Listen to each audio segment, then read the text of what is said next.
You name it, we've lived it. And are living it.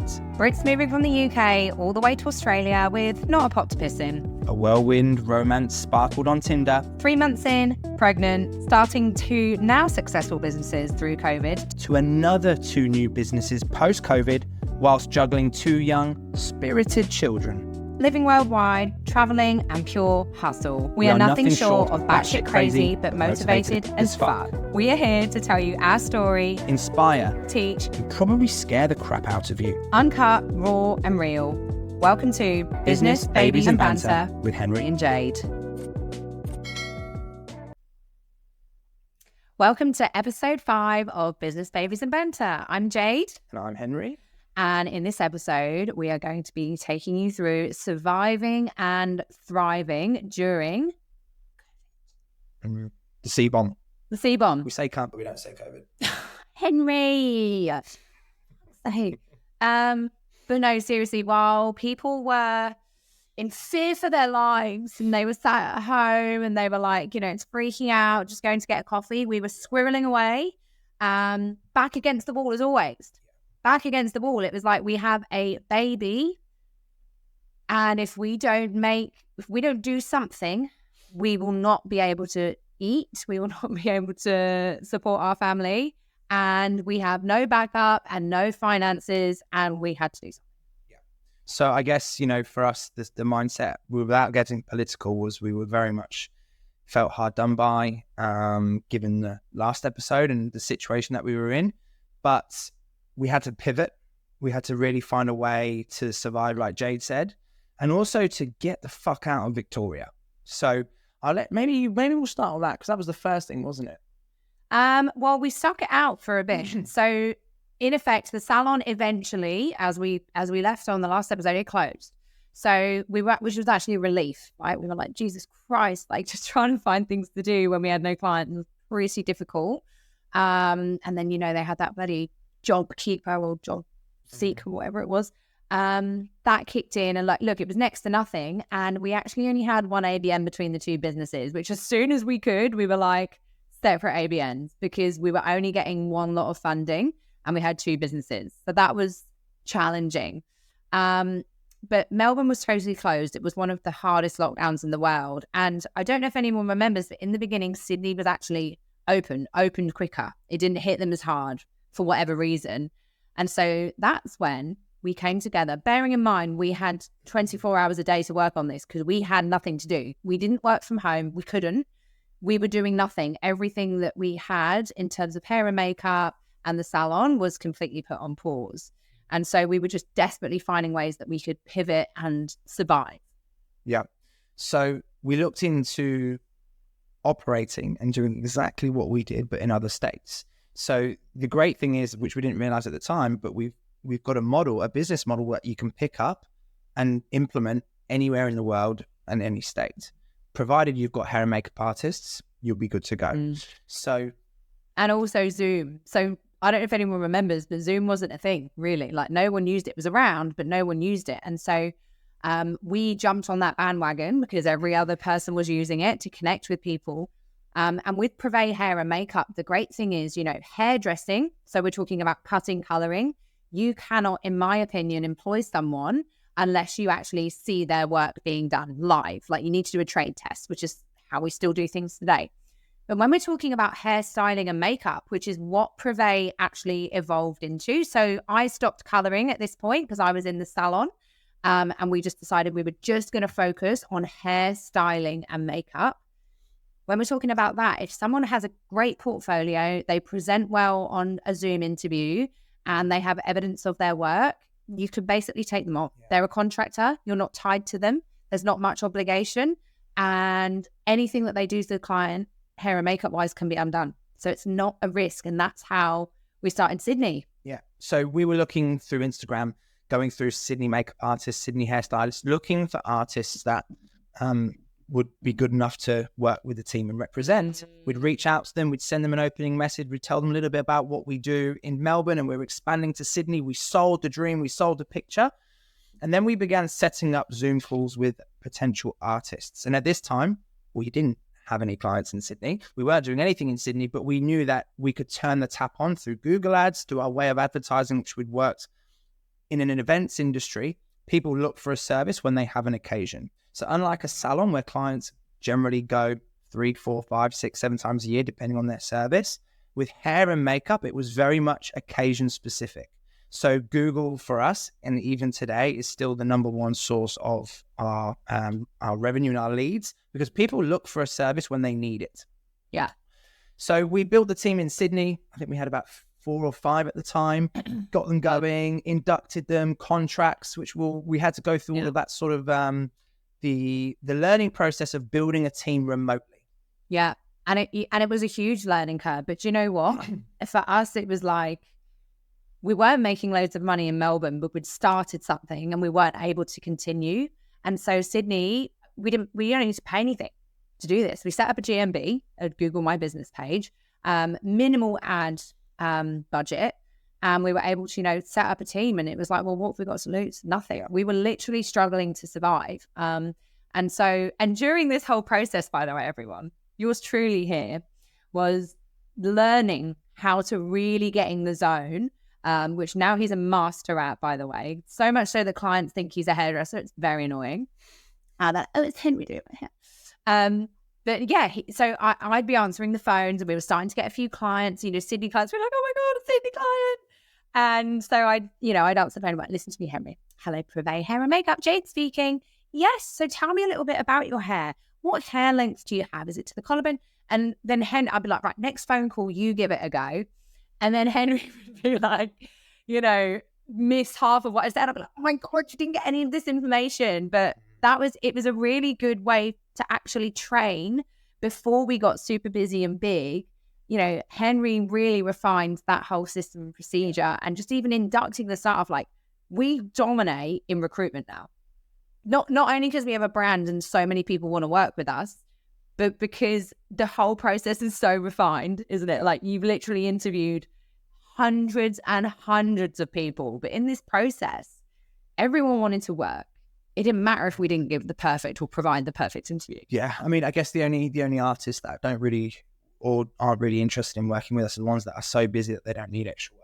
But even the ones that are super busy now, they want to be part of the team. So we're now seeing, superstar artists that we wouldn't normally be able to attract come on board with us. But I think at the time, because I'd had a background in sales, I'd sold multiple different products and different things. Knowing how to sell, knowing how to communicate is something that if you can do it, you can just place it on a different product, but you just have to learn the lingo. So for me, it was a great opportunity to listen to Jade, hear how she spoke, hear the terminology. And by God, I was fucking horrific for a long time.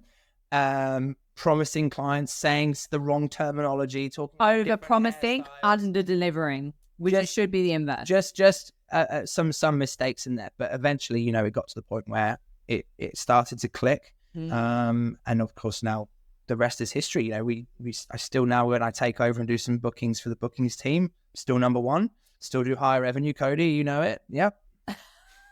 So annoying. But just for the listeners, like clarity on this, Privé started with me just doing mobile coloring because I was like, it's a good way to make money. Got pregnant, had to get a second job. Quit the second job just before Hugo. Salon gets closed. We then realized very quickly that in order to scale Privé Hair and Makeup, it was actually Privé Hair Australia at the time when we rebranded, but we had to simplify things. So if we were going to get lots of contractors on board, we couldn't, as I said, vet people on hairdressing skills. We were like, we're going to cull that straight away. We're not going to do cutting. We're not going to do coloring, public liability, trade testing. All the things are too complicated. And what we realized was to be able to grow a team and sustainably, stay in our niche, which is basically events, conferences, going birthdays, weddings, brides, we needed to stick with styling and makeup. And there was a much larger pool of professionals that could actually fulfill those services. And so that happened organically. It wasn't like we set out, I didn't even intend to do makeup in the beginning, but people were asking for it. And then, when I decided I wasn't going to be coloring anymore, it was like there wasn't many people that wanted to do mobile hair anyway. And so that's kind of where it was all organic, wasn't it? Yeah. It moved into that. And then that's how, by the time we got to the Sydney and we were like, right, let's just go to Sydney because we can't do anything in Melbourne. We already knew like the format of Privé Hair and Makeup then was hairstyling, makeup, freelance professionals. The volume, we realized that we needed volume in order for it to be a business that could make money and to scale. You can't scale mobile hairdressing. There's too many limitations, but with hair and makeup, there wasn't any. And we were soon realizing that people staying at luxury hotels, flying interstate, attending events, very different to the UK, whereas it doesn't really happen as much. But in Australia, everyone gets hair and makeup. It's like a thing. So we really came in at the right time for it, because there weren't really any other, still isn't really, any other agencies that operate on the scale that we do, but that deliver it like a company does. So the main difference with Privé is, although we're set up in like an agency model, we operate as a company. So when a client books with us, they feel like they're booking with a team of employees. And from a staff perspective, they feel like they're part of a team. We do work nights out, Christmas parties, training, education. So the actual vibe isn't an agency where most of the time it's just they pair you together and then that's it. There isn't a huge amount of nurturing or care or customer service, which was an element that we've invested massively in, and it's paid off dividends. And so we've got Privé Sydney set up. We're making morsels, really. It's nothing, we weren't earning any more, it was just something still moving. And then, I think he got to like August 2020 and I was like, I want to go back home. And so my mum hadn't met Hugo yet. Henry's dad came in January, just before the lockdown, thank God. Henry's mum had come just after the birth, the unexpected early birth. And I was like, right, we're going back home. Henry's like, can't go back home. We won't be able to go back home. I was like, there's an exemption form. I'm going to fill it in. And so I filled this form in 8 times. It was extensive as well. Had to have documentation. Henry's like, you're nuts. Just give it up. And I'm like, I'm like, fucking anything else. It's important to notice that this time, I think Sydney had gone into lockdown and there was a travel ban. So there was no one leaving, no one coming. Yeah. So Sydney, we just opened Sydney. We did Melbourne. And then Sydney eventually got locked down as well. And I was like, fuck this, and go back to England. Not permanently, but I was like, I just want to go back home. And also England was the summertime and they weren't in lockdown. They had a lot of restrictions, but they weren't in lockdown. And I was like, I'm not doing this. Anyway, the 9th time we get approved. And I'm like, oh my God, we can go. And so we did. We took Hugo and... Empty flight. Totally empty flight. We had no fucking money either, by the way. Like, I actually don't know. We just scrambled together. Like we've always been scrambled together some money, got this flight. Obviously we didn't need accommodation, just needed a flight. And we had to get a one-way as well. You couldn't get return. And we got a one-way and we had some really wholesome time with our family. My mum met Hugo for the first time. He was about 8 months old. Still a total twat on the plane. I mean, still is to this day, isn't he really? Both our kids are. It's twat off the plane. But yeah, and during this time, it was actually, to be honest, the only time in the history as having a business together that we haven't had to work on holiday because everything was locked down. So we physically couldn't work, right? The whole of Australia was locked down. So yeah, it was actually quite, just wholesome. We were just going out for walks and camping and just spending time with our family. It was really, really It was nice. even more sweet because Australia was in lockdown. Yeah. So we were looking back and we were like, we're not missing out on anything. Our businesses can't do anything. We're literally stuck. We can't move. We're treading water. So it was the best thing that we could have done to go. But there was difficulties to it because I'm a bit of a left brain, a logical thing, and I'm thinking, well, we're gonna have to get back somehow. How the fuck are we gonna get back? Australia's not letting anyone in, and we were almost we were out of money. We were relying on Australian pays. That's right. So the Australians stop paying you when you've been out of the country for more than 6 weeks, and we didn't know this. So we were on Job Keeper. I don't know what it is. Anyway, something from Centrelink, which everyone was entitled to because we couldn't work in our industry. And after 6 weeks being out of the country, you don't get that money. We didn't know this. So we're in England. Ended up being there 3 months. But I realized this. I called them up and they're like, yeah, you're not entitled to it, blah, blah, blah. And then we actually couldn't get back because you couldn't get flights. And it got to the point where I went for an interview at a hair salon locally in Leicester, where Henry's from. And you... Me and my brother, he got me a quick job when packing boxes in a factory, because it was all the jobs that were there at the moment. Had to get a job started the week after, because we were like, right, we just need to start bringing in some money now. So it was like 12-hour shifts at night, just doing monotonous stuff. It was decent pay because it was night, but it was horrific shit work. But it was quick money, which we needed because we literally ran out. Well, it was, I didn't intend to stay in England. That wasn't the plan, but we were like, well, if we can't get a flight back and we haven't got any form of income, can't even buy a flight. We have a child, like, and we have to get a flight. Anyway, so, you know, we, as hustlers, like, we never give up. Henry went and got a job. I started doing interviews in hair salons, and we were calling Flight Centre every day, trying to get a flight back. This was in like October. So we went in August. We realized we had no money coming in after 6 weeks. And then a few weeks later, we were like, yeah, we need to go. And so we managed to get a flight, and Henry had got it from Centrelink. From Flight Centre, sorry, I don't know what I'm saying. And we managed to go back, and we had to do 2 weeks in Sydney quarantine. And it was Hugo's first birthday and we were devastated, right? Because we wanted our family to be with him on his first birthday. But what could you do? We had to get on the flight. And so we managed to get back. And there was a woman on the flight. Do you remember? She'd been trying for months. She'd been trying for like 6 months to get back. And we had only been trying like a few weeks. Really lucky. So we sat in quarantine. And actually, the universe, as always, had gifted us this 2 weeks where we were actually able to really focus on the opening of the salon. So there was a date announced where the salon would be able to open and where restrictions would start to lift. And we were like, right. So we were interviewing while we were in quarantine, like Zoom interviewing. We were recruiting on the mobile team. Do you remember? We were using that time to get things organised. To be fair, that was probably a really cool moment in time. I know when we look back at it, it was horrendous, but we were so lucky. We went into this apartment building. We had a balcony, 2 balconies. We had 2 bedrooms, a kitchen, massive lounge room. It was like being in a nice hotel, wasn't it? Yeah. Meriton Suites on Pitt Street.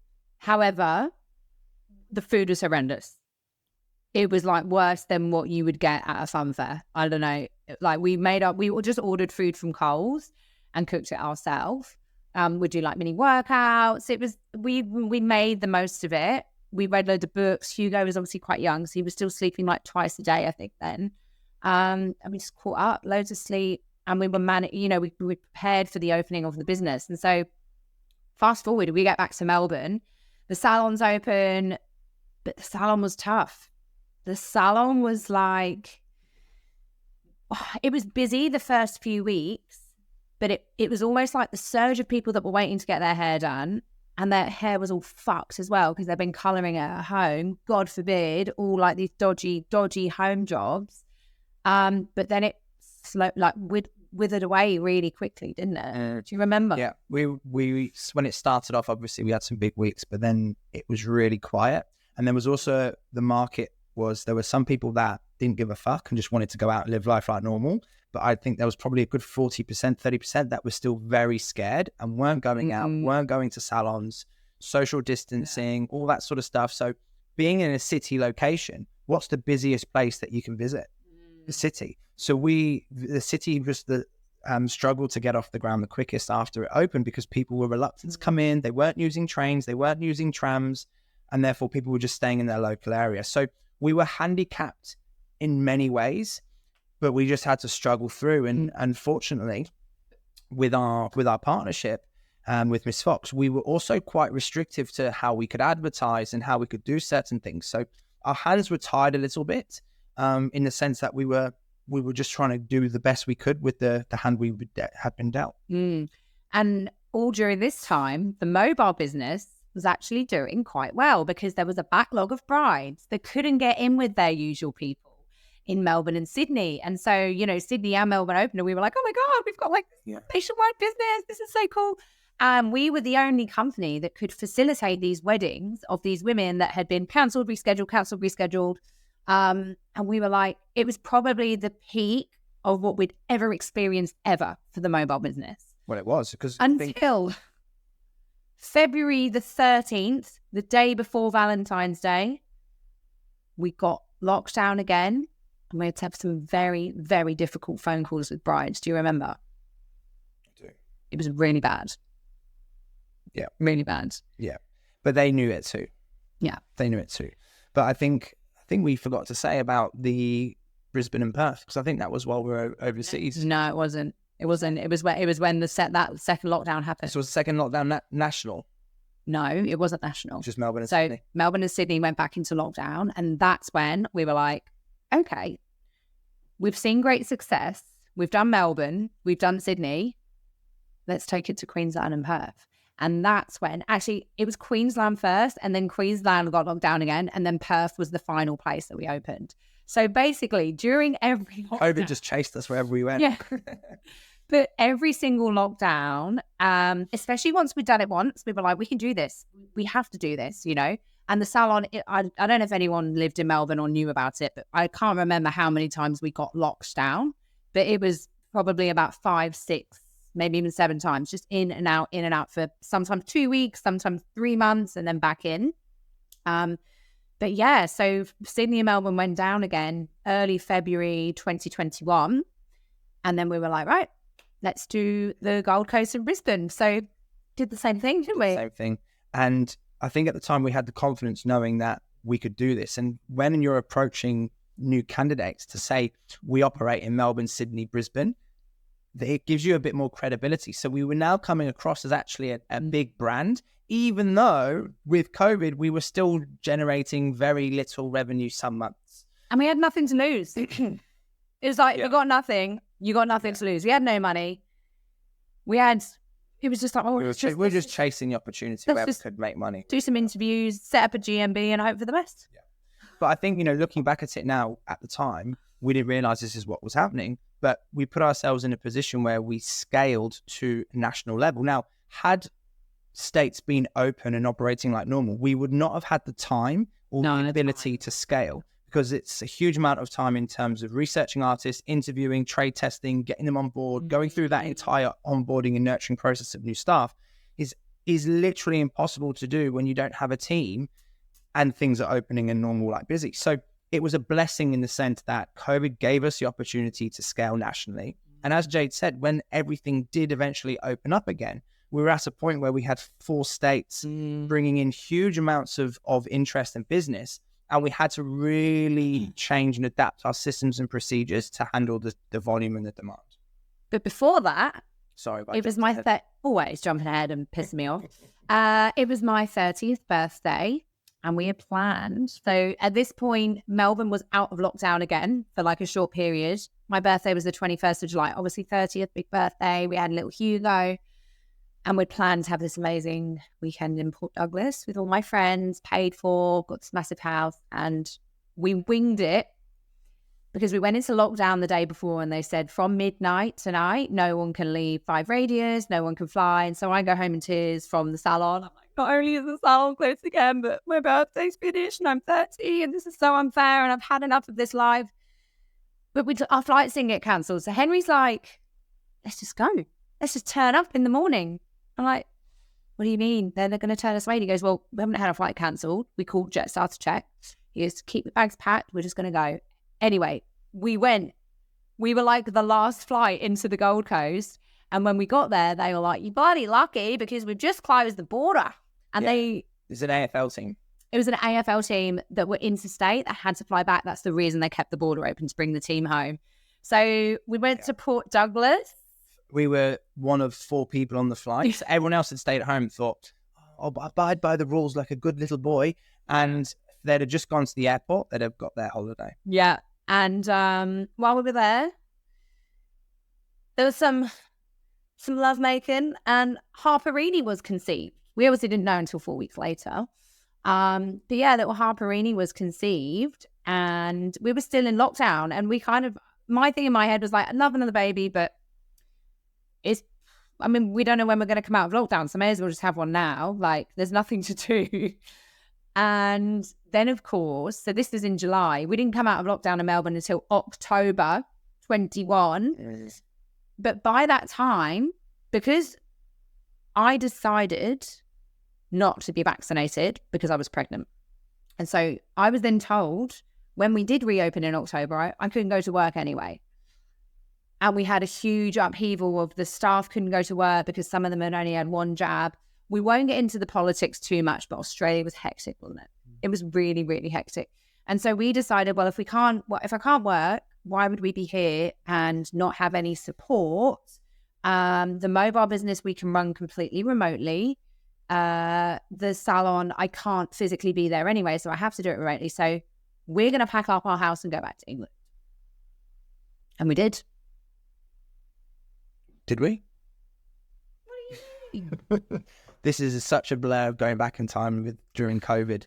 There was so many in and outs. It's so hard to remember. But yeah, we went back to the UK for obvious reasons. What could we do? And the beautiful thing about having a business that you can operate remotely is the only difficulty is the time difference. So we were able to still do sales, still do bookings, still do recruitment, still allocate the work, even from the UK.